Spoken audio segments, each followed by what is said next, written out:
everybody. Ahoy, hoy. I'm slightly Cockneyish Tom. Right. Maybe Australian. Maybe. Could be anything, really. Could be anything. The Could be anything. Accent wanders in and out like Denzel That's going to be my new thing is to just do accents that travel through like 7 different ranges so that no one can pin me down and accuse me. There was some movie I watched where it was literally just the accent going in and out constantly. I think it might have been Gerard Butler. I feel like Gerard Butler is pretty good at the accent comes and goes and does whatever he feels like. I on the opposite end, Jason Isaacs' Southern accent was pretty damn spot on. In what? In The White Lotus. Oh, I haven't watched it yet. Yeah. I know. It didn't sound so authentic to my ears as consistent. Right? Like it was good. I wouldn't say like, oh, I would have never known. Like there was something a little bit odd about it, but it was pretty good. I was like, oh yeah, no, he sounds like a guy from, North Carolina, sure. Yeah. But it was consistent. I never was like, there's the real one popping out. That's how I felt about Daniel Craig in Glass Onion. Or Knives Out. Knives Out. Yeah, where it's just like, that's not right, but he committed.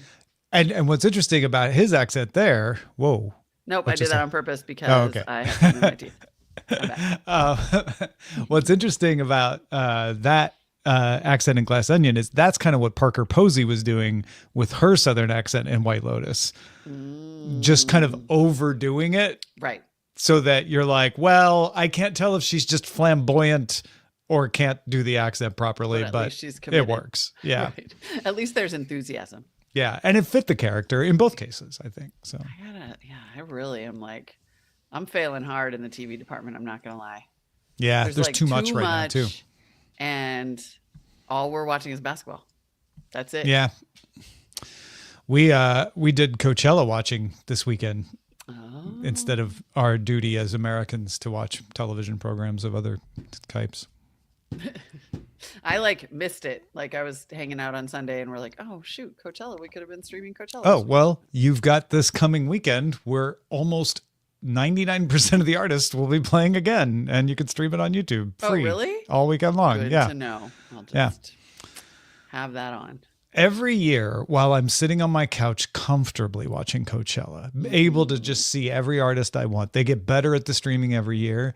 Yep. I sit there and I fantasize like, okay, if I was going to go and money was not the issue, right? How would you do it? And I closest I got this time is stay at the JW Marriott, which is 12 miles away. Okay. But nothing is walking distance. Right. Like even the closest Airbnb I could find for next year was like a 40-minute walk when it looks like it's 2 blocks away. So it's it's just really far to get to the Empire Polo Club from where people live. Right. So I'm like, okay, so walking is not going to be a thing. That's why they do the camping. Okay, now I get it. Okay, That's why people camp so they can just walk to the festival. Sure. So JW Marriott for the luxury, and then they have a shuttle from the JW Marriott, black car, reserved private black car, because they get their own drop off and pickup, and you don't have to wait in line for the shuttle. Good tips all the way around. Yeah, I'll never do any of this. So you're saying that just as a result of watching all this Coachella over the years, you're like, now I know the. Yeah, and I'll never put this knowledge to use. You're like, probably I'm not doing it. Yeah. Because then you would still have to be there. But I'm just, I'm sitting there, I'm enjoying the music, especially when it's people who I'm like, I'm maybe not familiar with. And I'm like, I'm just enjoying listening to them. They're not doing like a big crazy stage show that I have to pay attention to. Right. I'll just listen to the music and I'll be like, okay, so if I were going to do this, how would I do it? That is hilarious.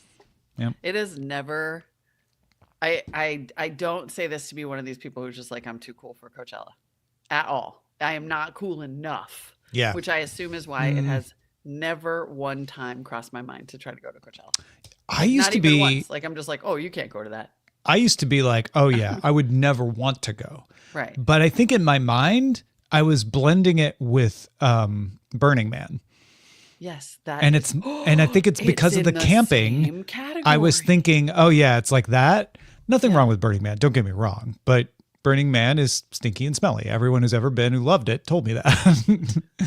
and so I think once I realized like, oh, you can stay in a luxury hotel and go to Coachella. This is not a you have to camp situation. Right. Also, it's in a city. It's not like out in the middle of nowhere where they have to build all the infrastructure.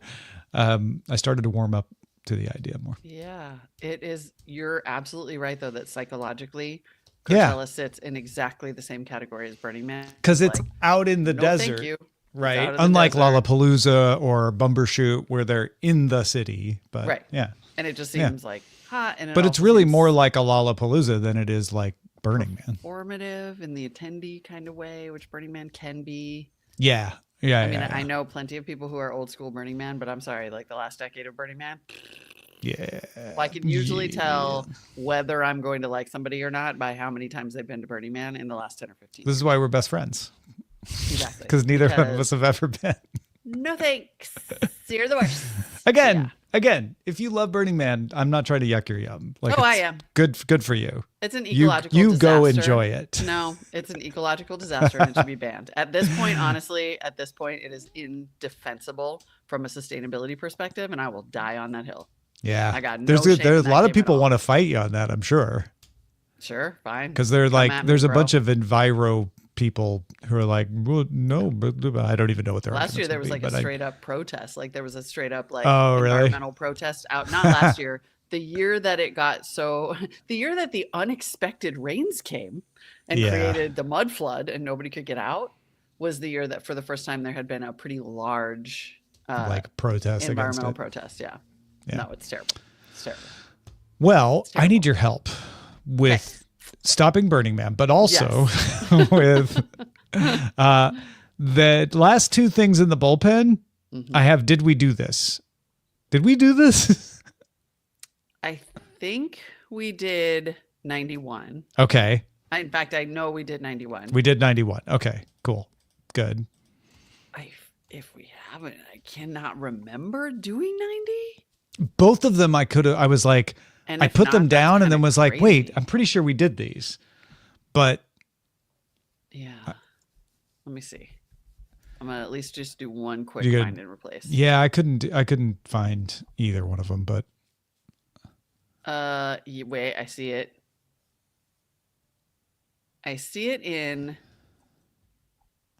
email. I gotta look back at the date in email, but it says that we mentioned it. It was like, you mentioned that Delulu was a thing, and then you followed up with POV. Oh. Which means we might have done it, but I can't find the date for some reason.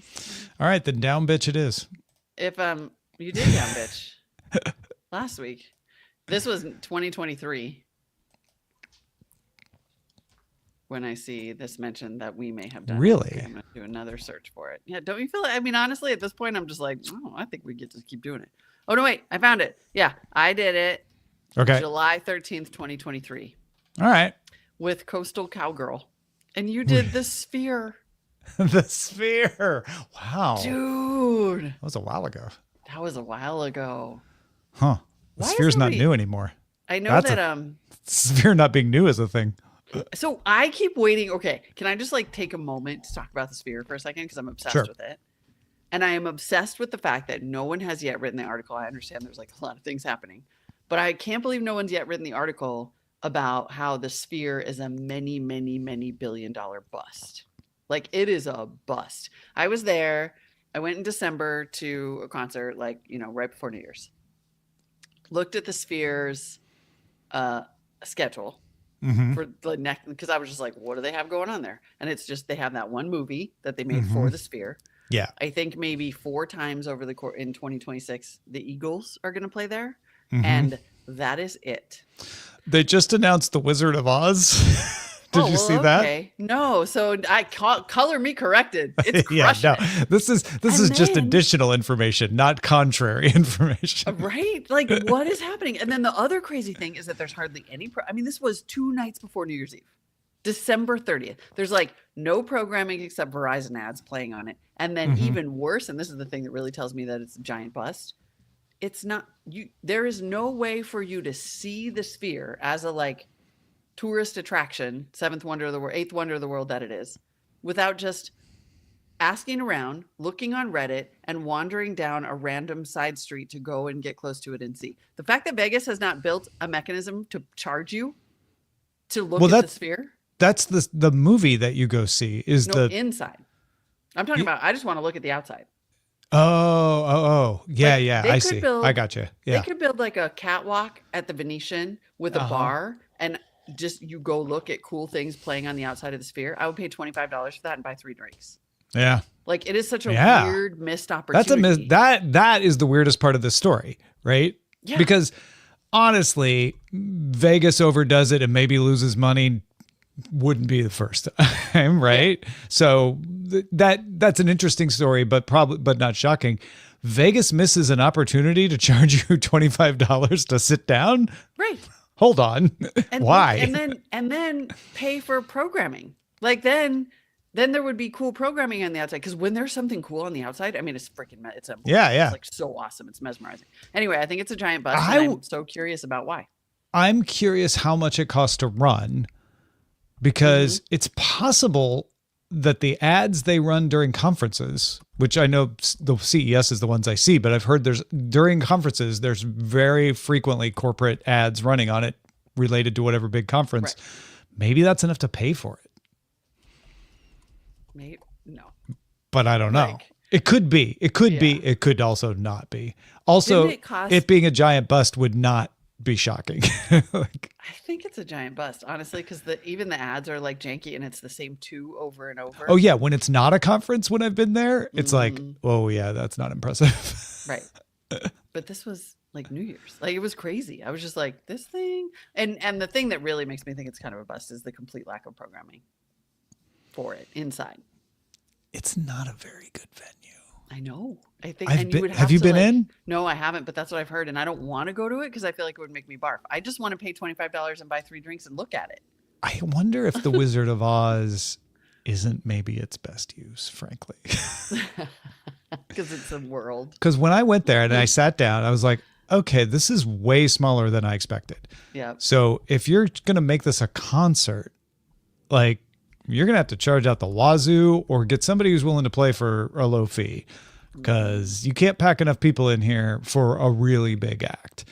And it's not, I don't know if you're going to be able to charge out the wazoo for what you get, because it's like not that different than a big LED screen behind whoever is playing. Right. And you have those at every concert venue going these days. So it's like, yeah, it's a little cooler, but is it that much cooler? Whereas the movie they showed to demonstrate it, I was like, okay, this is IMAX on steroids. Right. I could see this being interesting. There were some times that I was like, okay, I feel like I'm on another world right now. That's pretty cool. Mm-hmm. So Wizard of Oz would not be my choice for the best use of that. No. Okay, so the final cost of the Sphere was $2.3 billion, making it the most expensive entertainment venue ever built in Las Vegas. Which would be fine if it was operating at a profit and you could eventually make it back. But Ambassador Domo, I don't know where Ambassador Domo is getting this number. So I pass it along only because Ambassador Domo generally doesn't just spew stuff. I have a long enough relationship with Ambassador Domo. But 159.7 million operating loss last quarter. Yeah, that sounds right. Yep. Last quarter, by the way. That's not bringing in the ads that it needs. I think it's a huge bust. And I just am like so fascinated by that. Yeah. That if you build it, they will not, in fact, be able to like tailor entire concerts for it. Or build. If I were your editor, would push back is like, compare that. Like, where does it sit in the history of Las Vegas giant busts? Yeah, totally. Yeah. Mm-hmm. Hold on. Let me speak to my outside counsel for a moment. Dear Claude. Do you have any examples of very high profile projects in Las Vegas that were huge busts? I mean, the monorail is kind of an example. Monorail is kind of a bust, huh? Yeah. Financially, anyway. Yep. It's still running, but that's the other thing is like stuff keeps running at a loss in Las Vegas because reasons. Because there's enough money sloshing around. Right. So this is mostly stuff that was never built. That just kind of crapped out and didn't ever happen. Yeah, like hotels that got half built and then right. Like the Fontainebleau apparently had a budget of 2.9 billion in 2007. But then that eventually got built though. The lenders yanked the loans, pushed the project into bankruptcy. Carl Icahn bought it, refused to fund the additional billion. It sat vacant for a decade and then finally opened in December 2023. Yeah. Thanks for turning down the Stardust for that. Let's see. Is there any? The guy to ask is Mitsula. I bet he could point us in the right direction. Anyway, I think I find it fascinating because I just think the sphere is one of the coolest things I've ever seen. It is. It's really weird and cool. It is 100% under. I mean, the fact that we were just wandering around on a random side street and like a dude came by on a scooter and was like, "Are you guys trying to go see the sphere?" We're like, "Yeah." And we ended up just climbing the stairs, like a staircase of a warehouse. With just, like a pee jug and some cigarette butts looking at the sphere. I'm like, this is crazy. I mean, that honestly is the way it should be done in Vegas. Yeah, it was. It was pretty old school. That is a pretty solid traditional Vegas story. It sounds as though there have in fact been some stories about the problems with the sphere and how it's not making any money. Yeah. They should move the sphere to be over Fremont Street. They should. Dude, you could imagine doing the zip line over the sphere? Yeah. Come on. Or inside. You start outside, go into the sphere, go all the way through it. Unbelievable. Yeah. That'd be so sick. And we got ideas, y'all. And the way it's so immersive, like you could swoop down and it would look like you were coming right into it. And then there could be video. You'd all wear GoPros and then the video is projected onto the sphere. You could like leave orbit and go into the stars while you're going through the sphere. Also, not a sphere. That was my biggest disappointment. Also a dome. It's like half. It's not even half. I think it's like a quarter. Yeah, it's like a dome. I just want to shout out Icor because I also am a child who said, actually, if they built two of them, then it really would be a giant bust. What? Wait, what? If they build two of them, then it really would be a giant bust. I get it. Oh, God. Okay. Somebody's Beavis and Butthead are here right now. All right. What do we think? Should we just do like a normal show now? Yeah, sure. Yeah, sure. All right. Okay.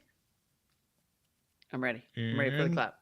3, 2, 1. 3, 2. Give it to me. Hey everyone, I'm Molly Wood. And I'm Tom Merritt. I've seen reality fractured into incomprehensible chunks. Digital noise drowning the masses. Welcome to It's a Thing, weekly transmission supported by you, the listeners, the seekers, who break bewildering fragments of existence with bare hands, who transform chaos into meaning, confusion into clarity, who focus the unfocusable blur of modern life. Thank you, holy listeners, for joining this journey as we illuminate the American puzzlement with microphone revelations, bringing a bewildering world just that much more into focus. That was our intro done in the style of Allen Ginsberg. Because producer Rich is in an era, as the kids say. Because he's beat. He's in his beat era. He's howling our intros. That's well, we had I guess he's poetic. We had E. Cummings last week. Is that right? Yeah, he's in his poet era. Yep. I think he's just having fun to see how we can get us to talk. The only person I would want to thank almost as much as Rich is Jody. Me too. Tell us what we're thanking Jody for today. Jody did something simple but amazing. He bought some stickers at our shop. Thank you, Jody. Stickers. Bought some stickers. That's all it takes to make us happy. Yep. We're sitting here looking at the world around us going, maybe not. And then Jody buys some stickers and we're like, you know what? Yeah. All right. You know what? Yeah. We can keep going. Yeah. Okay. Let's go. If you would like to be like Jody, and I hope you would, you too can support the show by buying some things over through our affiliate links. You can actually buy things that we've talked about, or you can buy our merch over at our shopping page at itsathing.me/shop. Yeah. And it will keep the world from dying. It'll keep the world from Maybe dying. that's At over least promising. Maybe this- not. I don't know. I mean, every this is an instance. Our little podcast is a world. Yeah. You get something happy. Jody has got stickers now. And we get Stickers. something happy. We made Jody happy. Stickers make everyone happy, Yeah. That's all it takes. especially Jody. You know what doesn't make people happy? What's that? The M dash. I have seen. Please explain, because I've been seeing some references to this, and I need to know actually. Yeah. Now you may be right in saying yes. For a long time, people have been fighting over the M dash, the long hyphen versus the short hyphen. When should it be properly used? Should it be used at all? But that's not what we're talking about. Apparently, large language models tend to use the M dash a lot more than humans do. It's one of the weird quirks. And people are starting to see an M dash as an indication that that text was generated in a large language model. It's the new Delve. That is amazing. Oh, that's It hilarious. is now sometimes known as the Chat GPT hyphen.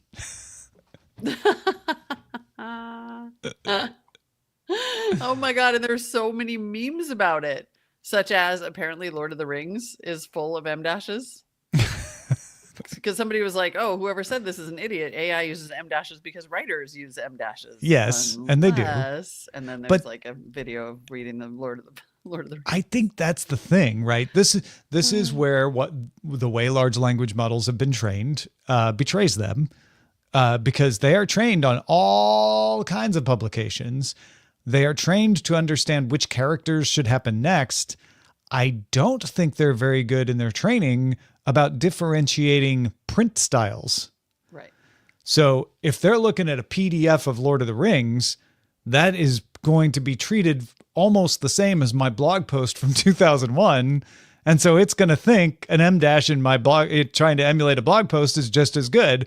And the fact is, in the past, I would say an M dash would be indicating like, oh, I'm reading something in print, right? Like ink stained book, newspaper, etc., versus just reading internet communication, where we tend to get sloppy or lazy and just use one dash, right? We're not going to get all literary. We're not going to have a copy editor come in and go, well, actually, that should be an M dash, right? And so if we're writing an email and the LLM puts an M dash in, it stands out.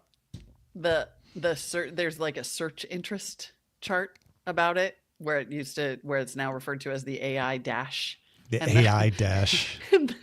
And the thing goes up over time. I will say I really relate to the memes of sad looking people who are like, when you were an M dash user and now ChatGPT ruined it, because I have been an inveterate M dash user to the probably dismay of my editors, and now it looks like I write AI all the time. That is funny. I use the M dash a lot too, and I feel like it was part of a style guide, I think at CNET. Maybe. Either a Yeah. CNET or AP style, but there was a thing where I'm like, oh no, you're supposed to use an M dash for that. I mean, I grew up on both of those styles, so it had to be one of them, if not both. If not both, right? Yeah. Yeah.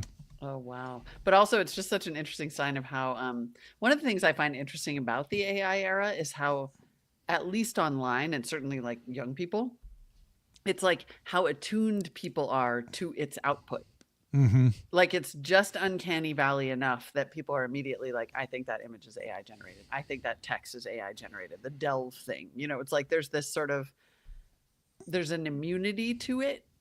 Yeah. I guess, if it's I like a think- brand new virus in the world, people are like, I'm prepared for you, ChatGPT. There's all It's like, kinds of you really write reasons that. why that catches on. One is people are playing with it, and so they start to realize like, oh, this text usually does this or sounds this way, because they're messing around with it and they notice it, or they hate it and they're looking for way like, was this created? Was this generated? I can't want to even know. tell anymore. Yeah. Yeah. I wrote something the other day and I found myself stressed about I found myself stressed about whether it sounded, and it's a combination of sort of like, I'm aware of writing tropes Yeah.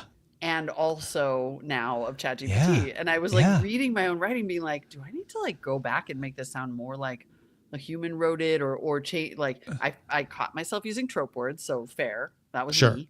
Yeah. But also I was just like, it caused this like weird existential spiral where I was just like, is it going to be possible to create anything original anymore? It was weird. I blame Strunk and White.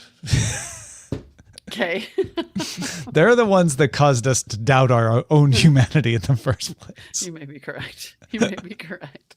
Oh, that stupid little book.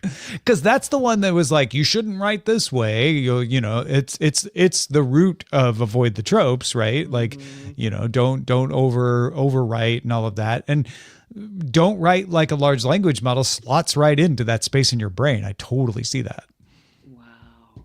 Strunk and White. Elements of Style, by the way, everyone, if you are not a journalist or a writer or somebody who's been tortured by that stupid little book that tried to suck every ounce of life out of your, you know who would burn that book? Allen Ginsberg.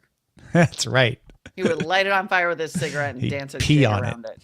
Yeah. He would pee on it. Tell you one thing, Allen Ginsberg would never be caught dead in though. Today is the new color of 2025, butter yellow. Butter yellow is having a time. Yellow is apparent. I keep seeing it because I thought it was just an evolution of Mocha Mousse because like Mocha Mousse, I don't know if you've been inside a Nike store lately. Mocha Mousse is the color and the shade tone of the Nike store. But now as spring is springing, butter yellow has become, in the words of Refinery 29, a mania. There is a mania for butter yellow. Which I find amazing because it doesn't look very good on very many people. Is it just like the fact that we are rebelling against Mocha Mousse? Although it's kind of in the lineage. Pretty much the same. Yeah, exactly. Yeah. I think it's just one of the shades. It's like the springtime version of Mocha Mousse. It's the bright springtime Mocha Mousse. Uh-huh. So like for winter, you had the brown tones of Mocha Mousse. I completely agree with you. I was thinking the same thing. I actually think this is the spiritual successor. It's the springtime spiritual successor to Mocha Mousse. Yeah. Because a lot of this looks straight up beige. Like if you go down a little further to this Rio linen shift jacket, that's Mocha Mousse. You ain't kidding me or fooling me. Yeah, it does. It slides right. Oh my gosh. Yeah. And then this one outfit that's just underpants with a sweater, which don't wear that to work or anything. Yeah. I won't be wearing. That's wow. Mocha Mousse. That is totally Mocha Mousse. So like some of it, yeah. It's on the palette. Yep. It's totally on the palette. That is exactly the way to put it. Yeah. But yeah, so if Mocha Mousse was too sad beige for you, you can add a little pop, a little springtime pop. Butter yellow. With butter yellow. Apparently delicious. It's real popular in the nails. Possibly not good for your heart. Yeah. Don't eat it. Don't eat these outfits. And many of them are not work appropriate. I found Allen Ginsberg in butter yellow, by the way. Really? It's on a t-shirt. I don't know if it's official, but oh, look at that. Yeah. His body.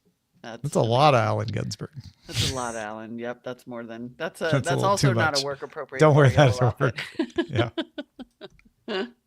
Anyways, I have nothing more to add to that except that now butter you yellow. have No, that's a slight alternative to Mocha That's Mousse. a great one. That is one that I find useful in the world of like, you know, somebody's talking about why is that look like that? I'm like, oh, because butter yellow is a thing. Because butter yellow. Molly told me. Super huge thing. It's like, yeah, totally. It's like kind of related to Mocha Mousse, but anyone listening can say that. If you're in a conversation and somebody's like, whoa, what is that? You're like, oh, that's butter yellow. It's a thing. Molly told me. Just, you know, it's in the tradition of Mocha Mousse. Oh man. Yeah. I love just throw that in the conversation. Just toss it in. I am a little nervous about my next thing. Oh, yeah. Uh-huh. Yeah. But it is a revelation to me. And I know, Molly, you and I have talked about this previously, but I can't remember. Had you heard the term down bitch before I mentioned it? I mean, and this is not a command you give to a female dog. Friends, this is so worth it just for getting to watch Tom say it. Like, if you didn't catch the live YouTube stream, you got to go see the uncomfortable pause before he blurts it out. But no, I had not heard it. And I thought it was a command, and I was like, ooh, don't go saying that. Down. No, it's not like that. I heard it I heard it in multiple scenarios, but I had heard it in a song, and the song lyrics were, I'm gonna be a down bitch. And I'm like, oh, does that mean she's gonna be sad? Because the song's about, fighting for your love and all of that. And then I looked it up. Turns out it means I'm down. I'm down for anything. I'm Yep. down for what's happening. So, and online anyway, it's being used across genders. So it's not necessarily specific, although it definitely has the connotation. But yeah, if you're down for something, you can be that. It's kind of funny because like in the 80s and 90s, this would in the 80s, I think this would have been the way that we called someone a cool girl, which is like you're a cool, but say like a cool girl was the girl who was like willing to do like that was she was the one who would jump off the cliff or have some beers with you or make a bad decision in the back of your car or like there was this sort of it was like you aspired to be the person without a care in the world who would be a cool girl. And I could see down bitch having the same sort of aspirational connotation. Like, yeah, no, I'm up for whatever. I'm a down bitch. Yeah. You don't have to worry about me having feelings or insecurities. I might be overthinking it because of the for example, Urban Dictionary, not always safe for work, but good for an example. Do you think Yosef would drink this half gallon of vodka and dance in the rain with us? Yeah, for sure. He's a down bitch. Huh. I like down bish too. I'm a big fan of bish. Like the Kendrick Lamar version. Bish. Yeah. I've also heard bis, biss. Oh yeah. As another one. Biss is good. I'm gonna start saying down bish. Kind of like that better. It's like it's just gentler somehow. Are you a down bis? I'm a down bish. Anyway, don't. Icor asks if up for anything would be an up bitch. Up bitch. Up bitch. Yes, being a down bitch is ride or die language. 100%. Yeah. 100% Sorry, TW. That's exactly it. But it is interesting how how trauma of growing up in the 80s is like, oh yeah, but see, that's a trap.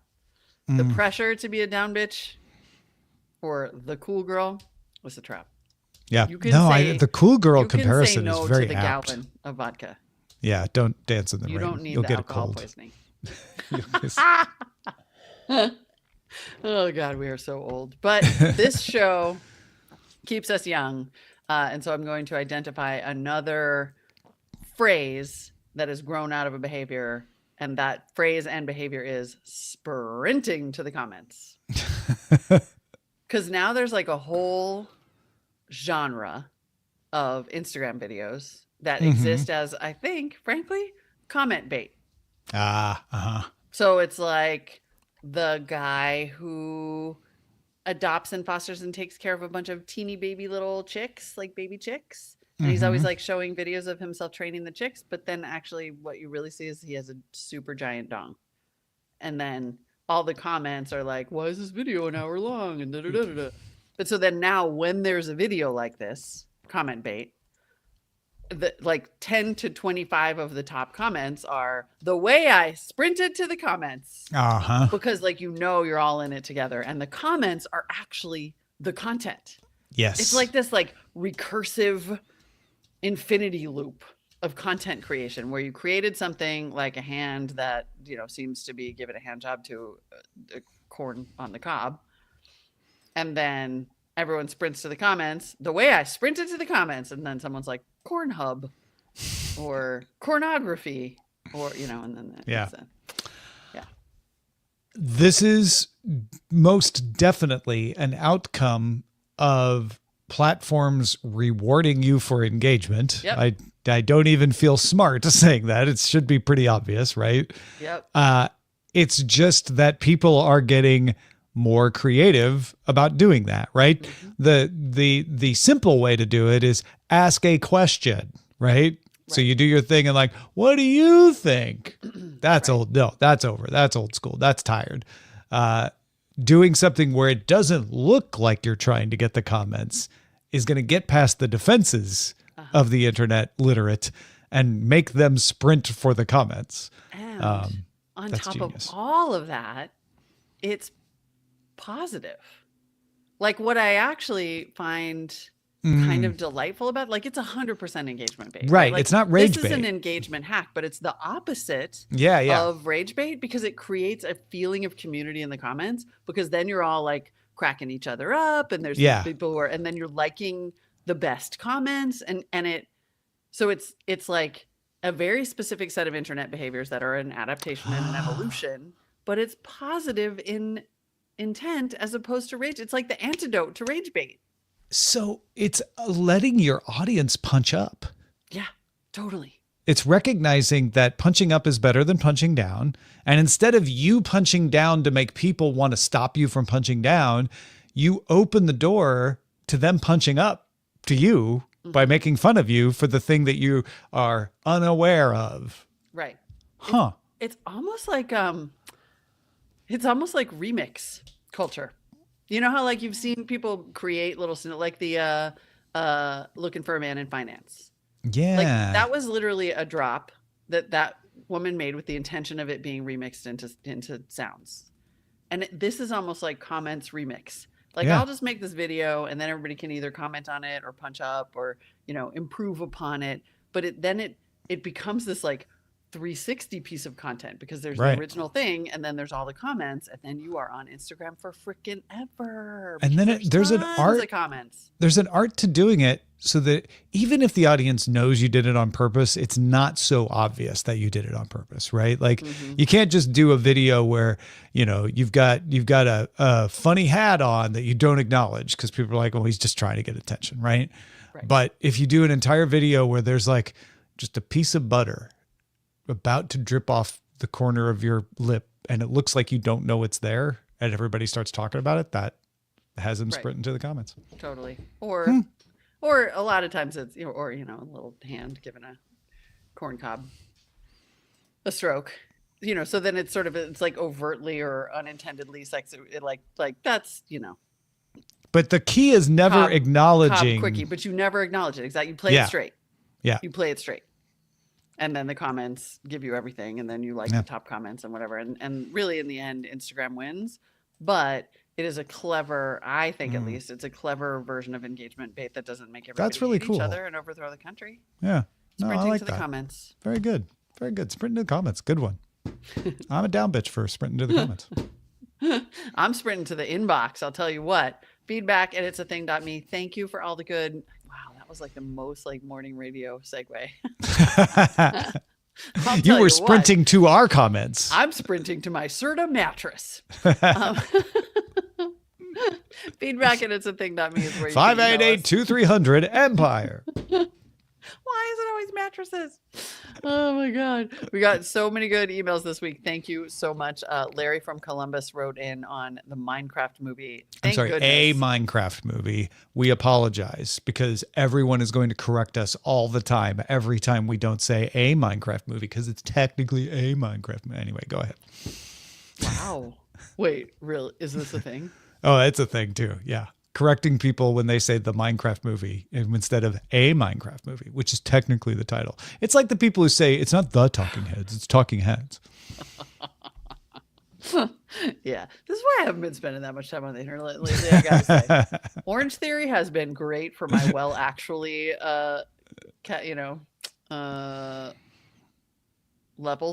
I guess. Yeah. No, it's Larry good for your blood pressure too, probably. Yeah, exactly. Larry from Columbus writes in on a Minecraft movie and says, Tomori, I'm going to assume you will be flooded with Minecraft movie stuff this week, but I will add my team's comments about it. The chicken jockey scene has audiences going crazy. Some theaters are scheduling quiet or raucous showings of the movie. Some theaters are banning unaccompanied minors. The McDonald's adult Happy Meal movie tie-in is definitely a thing. My son proudly showed off his Minecraft Grimace. The eBay listings are insane on them, but I can't imagine anyone's really paying several hundreds or even thousands of dollars for ones. Aspirational eBay listings are also a thing, by the way, says Larry. Funny. And then he says, my teen daughter instantly confirmed Big Back as a thing. When she heard that mentioned, she said it's been around for a while and is mostly used self-mockingly now instead of the insult that it was originally. But then last night, my son called her Big Back when she asked for a second helping at dinner. So with teen siblings, it's sometimes hard to distinguish scorn from love. That happily is still a thing. This is good, and it makes me want to check out my sister-in-law's. I don't know if the story is still up, but she was complaining about someone using. Oh yeah, no, it's gone. Someone using McDonald's Happy Meals as kids' gift bags. And I don't know if it was her post or she was reposting, but you know, like you do a little birthday party for your kid and you have little gift bags with some toys or something. Yeah, somebody did Happy Meals for everyone as the gift bag. Really? That's yeah. Funny. And I don't know what event was. It doesn't feel like it would be a birthday party because that's something that you need to take advantage of right away. But I wonder if it's because of the McDonald's adult Happy Meal, or maybe it was for an adult, not a kid. I don't know. Huh. I see nothing wrong with any of that. I mean, except, you know. Speaking of Ambassador Domo, Ambassador Domo has a flavor question. Acme, which is owned by Albertsons, who also owns grocery brands Albertsons, Vons, Jewel Osco, and Safeway, has lemon-flavored grocery items. See the photos attached through May 19th. So it's a picture of private label Albertsons Soleil, lemon strawberry, like basically a limited time private brand item, wafers, potato chips, sparkling water, yogurt, pretzels, and more, all lemon flavored. Yeah. The original subject line of this was like, are we doing just lemon flavored everything now? Is that what's happening? And it does appear to be the case that these are there's at least an attempt to get us to buy a crap ton of limited time items that are all lemon flavored, which feels a little pedestrian to me in an age of butterbeer, but whatever. Maybe you're just trying to, take it back to basics. Yeah, I tried to do a screenshot of this, but using Dropbox, they give you a lot of pop-ups. But here we go. Lemon wafer rolls. Oh, and it won't let me go between. Okay, well, there you go, Dropbox. That's great. Like, all right. But yeah, lots of lemon stuff. So I think it is interesting that a store brand does a limited time item. Yeah, totally. That's a new level for generics. Also, I can't help but point out that all those lemon items are butter yellow. Oh my God. Look at my shirt. I know. I noticed that your shirt is yellow earlier too. It's too bright. No, it's not butter yellow. This is butter yellow. Yeah. That's like yellow, but yeah. Ambassador Domo also wrote in about a popular cooking thing, saying this past weekend I happened upon a creator that was new to me, but turns out not to a lot of other people. The creator is Future Canoe. And the subject that was covered was recreating viral YouTube recipes to see if a normal home chef could reproduce the same result as the viral recipes. His style is sarcastic, self-deprecating, in some instances contains sexual innuendo that may be considered offensive. If you're familiar with the style Binging with Babish, used when he first had content, you only see the creator up to his chin as he reviews the viral recipe and tries to reproduce it in his own kitchen. There have been hints that there might be a face reveal, but it has not happened in the content I have viewed at this time. But he does have 3.7 million subscribers, and most of his videos have at least 1 million views. Did I learn to cook from Future Canoe? No. Was I entertained by Future Canoe? Most definitely. I gotta say, put some respect on Binging with Babish's name. This is his whole thing. This guy just ripped it off and made more sex jokes? Yeah. To Ambassador Domo's question, I have no idea if this is a thing or not. I've never heard of this. Yeah. 3.7 million subscribers sounds like a lot, but it's really not uncommon in the YouTube verse. Like, this is how we are all so niche these days in a world of 9 or almost 9 billion people, whatever it is. It's 3.7 million is like, fine. Yeah, you can do that. Mm-hmm. That doesn't mean he's not a thing though. But I had not heard of Future Canoe before Ambassador Domo. I also have not heard of things that are things before, so that doesn't tell. I don't know. Yeah, I don't know. I mean, I've heard of Binging with Babish. I don't know why I'm weirdly offended by this. Yeah, except that it's just like such a ripoff. Like, feels like skating in on Binging with Babish. Yeah. So cool. Lee Price reporting in on a reusable thing. Just got back to the U.S. from Amsterdam's Eurovision preview concert and encountered a potential thing. paying €1 when entering the arena in exchange for a reusable cup. You get the euro refunded by returning the cup as you exit. Side note, Eurovision is the Barrel Jeans of music events. Who knows why it's here, but we're desperately trying to understand it. That is amazingly, that is so perfect to describe Eurovision, which is, coming up in May for the finale. I love that Lee Price traveled for the preview concert. That's awesome. And the cup thing's really interesting. What do you think of that? I encountered it at the Olympics, and it's awesome. You did? Yeah. I think it definitely is becoming a thing, and it's very cool. I mean, it's great, right? Just do that. Way better than what happened at the Coldplay concert at the Rose Bowl, where they forced everyone to buy reusable bottles of water and then made them throw them away as they were walking out the front of the stadium. Said, no, you can't take that out. You can't take that with you. No. My God. I think it was two competing policies that weren't aware. There must be some security thing where people were throwing bottles at each other in the parking lot at some point. So now they don't allow you to take bottles out of the stadium. And then someone was like, wouldn't it be great if we used reusable bottles instead of plastic? And they didn't realize that would be the repercussion. That's absolutely incredible. Yeah. I'm remembering now that actually what I encountered at the Olympics was not that you paid, well, maybe you paid the euro, but people didn't, I don't know. But if you returned the cups, you got a euro. Oh, okay. My son, sort of classic like milk bottle style. So my son went around and collected 17 Coke cups and got 17 euros. Like it was like a really easy money making scheme. Yeah. People probably didn't realize that they had paid extra when they bought the drink, is my guess, because prices are so inflated at events like that anyway. Yeah, that's my assumption too, is they didn't know. But yeah, he made a good little chunk of change there. Nice. And then finally, Carolyn has a new hair thing. Hi, Molly, Tom, and Rich. Move over, broccoli alpaca haircut. There's a new teen boy haircut. I see this fluffy, curled up on the edges bowl cut look on teen boys around my city. And I had to look it up to see if it was a lot of bad hair days or an intentional style. And it has a name, the ice cream cut. It does sort of resemble a scoop of ice cream, the way that the scoop of ice cream has sort of the little ruffle around the bottom as a result of the scoop. And says, has anyone seen this? Yes. One of my son's friends has this identical hairstyle, and I had been calling it an alpaca, but I now know it's really ice cream hair. It's the evolution of the alpaca to the ice cream cut. Yeah, and it covers his eyes almost completely. Like I'm always just like, I can't. And my dog, it upsets my dog. Really? Yeah, my dog barks. My dog is afraid of men in hats. Like, he thinks it's a hat. He had a bad upbringing. Yeah. And so there's this kind of like weird situation and you can't really see his eyes. And I think it's that's funny. His eyes and it freaks him out. Ice cream Only hair. one of my kids' friends that he barks at. Oh, this is a good one. Thank you, Carolyn, for this one. Yeah, that's outstanding. Ice cream hair is great. Let us finish with the shout outs. In this day and age, many, many shows give shout outs to their patrons. They do all kinds of quote unquote creative things.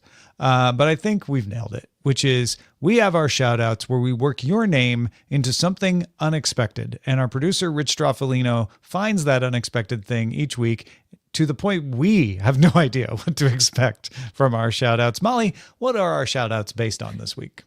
Why, this week our shout outs are based on the FAQ for the international language of Ido. The what? IDO. Ido. The international language of And of course he doesn't put a lick in here because he just likes to be mysterious. It is a constructed language derived from a reformed version of Esperanto. Oh my God. That dates back to 1907. It's not even new. What? Wow. It is the most successful of the many Esperanto derivatives. And if people are like, what's Esperanto? Esperanto is an attempt to create one language. It's very universal. European Romance language based, but it was the idea like, we'll create one language for everyone to learn.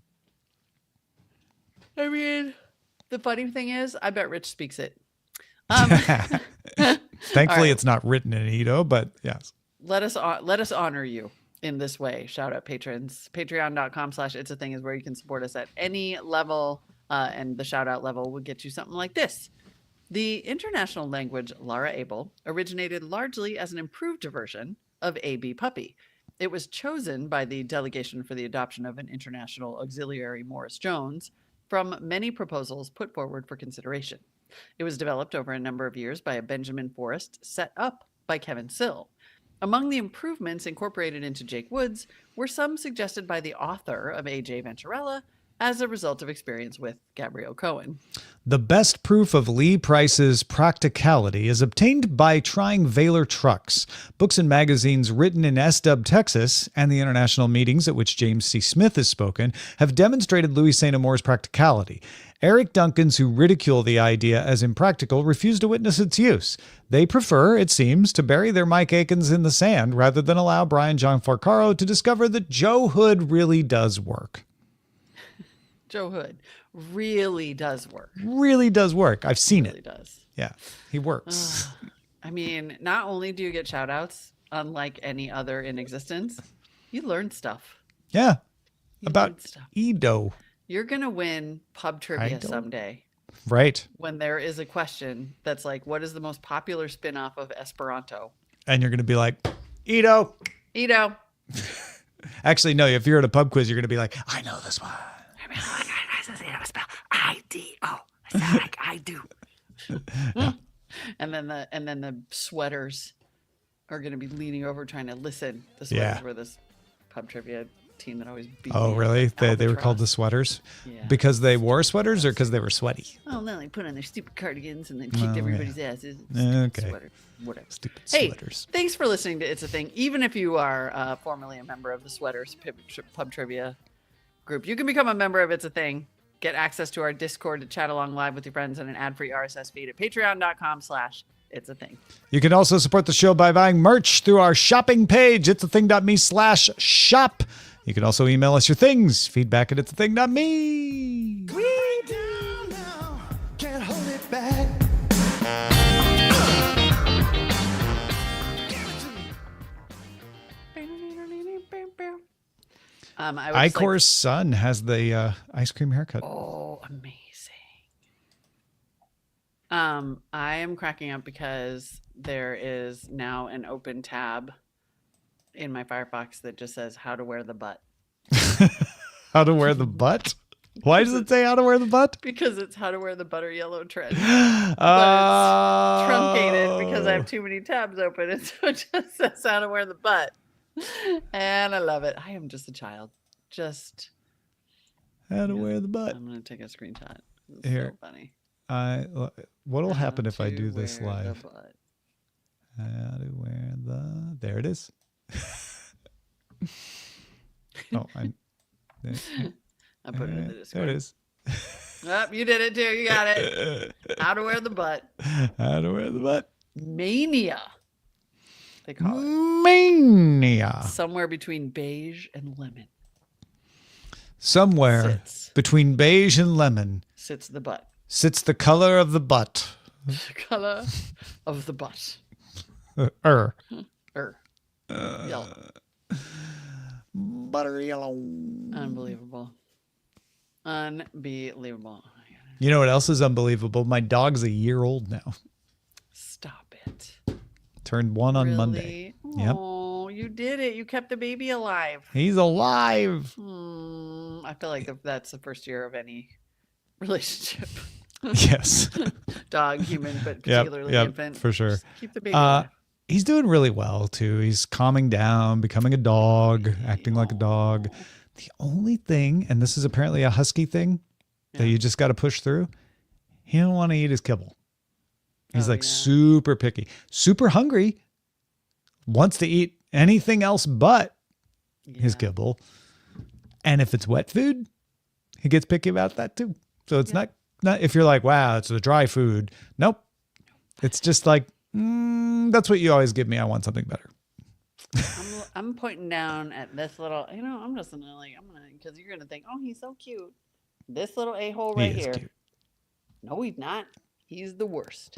He is the pickiest eater there would be kibble, and then I started getting the farmer's dog, and I'd put that on, and then he wanted that mixed with the kibble, and then you'd have to do a special topper, but you couldn't overuse the topper because then he would get tired of the topper. And then you know what I found? The only thing that works, the only tip that I have for you, you have to get another dog. Yeah. Because if there's competition, they'll eat. Then they'll eat. They'll be like, oh, they'll crap, eat. I better eat that. Man, my build up to that was perfect. Yeah. That You was were like, really what good. is it? What is it? Tell me. Mhm. Oh, crap. Sorry, it's the only yeah. way. I have read from Husky owners that some, not all, have had success where you just you have to have a hard heart and you have to spend longer than you think you should doing this. Only give them the food for their dinner. Yeah. And don't give them treats between times. Just be like, when you're hungry, you'll eat it. Yeah. And that if you push through that, and you'll feel horrible, eventually they will eat and they will learn, I better eat what he gives me. Mm-hmm. I don't know if I have the Or I know mental it's stamina it's for like that. Ferberizing. I know Yeah. the Huskies are smart and they can wait. He is so stubborn. I'm just saying, now that he's a year and he's calmed down, like, you got bandwidth. Yeah. Yeah. It didn't fix it 100% of the time, but it fixed it 98% of the time because Yeah. Milo is always circling Reggie, just being like, "Are you done? Are you gonna eat that? Are you Have gonna that? do it? Can I You have gonna that?" do it? You gonna do it? Yeah, competition. Yeah. Oh, good one, Icor. With dogs, it's fur. I see what you did there. I see what you did there. They like the farmer's dog. The farmer's dog usually, and I mix it with kibble so that I don't go use so much. But yep, yeah. Well, we went to Petco today. After going to PetSmart yesterday and finding a food that didn't work, we went to Petco today and got 2 others that our friend online suggested, and we'll see. Otherwise, though, You know what yeah. else they sometimes have at Petco that could work? Is they have pet adoptions out front. I know this isn't what you're saying, but I almost thought you were saying you could just find somebody to take. Oh my God, hilarious. Is you could just leave them in someone's car. There's Like pet adoptions. You like- could just. like a zucchini during a Midwest summer, just throw it in the open window. Just like, yeah, I got too many. Oh my That'd be God. amazing. Yep. Yeah. right, No, speaking of- it will probably happen at some day. But we are a little far away from having the ability to keep ourselves alive and have a second dog yet. And you've been unless through. it was the perfect dog. You have been through If you can plenty. resurrect Django at age 5 and bring her in, then sure. Yeah, we'll do that. But Yeah, I've been through the wars. yeah. You could try for burrizing for a little while at least. Yeah. Or shredded It's cheese. the only thing though. It really is. Like you've heard me complain so much about other things, but yeah, that's everything nothing. else is going really well. That's So, nothing. yeah. Could be I worse. do a little shredded cheese. I've done that. Oh, It just escalates, I know it does. right? Pretty soon it's bone broth, and then you're Yep. just like, this is costing me too much money. Yeah. And with 7, it's like, yeah, you did that before. Try something else. Yeah. Yeah. Same with that one. Same with that one. When 7 is 10, you will have the same attitude that I have about Reggie, Yeah. where people are like, he's so cute. And I'm like, nope. He's an asshole. And most likely we're going to be in a power struggle for another decade. Because this dog is never going to die. He's going to torture me forever. Yeah. But you love him. Oh my God, he's so cute. Oh, You're the worst. I love you. you're the worst. I love you. His little ear goes beep, boop, boop, boop. I know. He's like, I know what that means, Mom. All right. Well, I have to try to figure out how to feed my Speaking of dog. which, So yeah, I was gonna say, now thanks they know. everybody. Okay, bye, team. We'll see you later. Bye. Where's the button?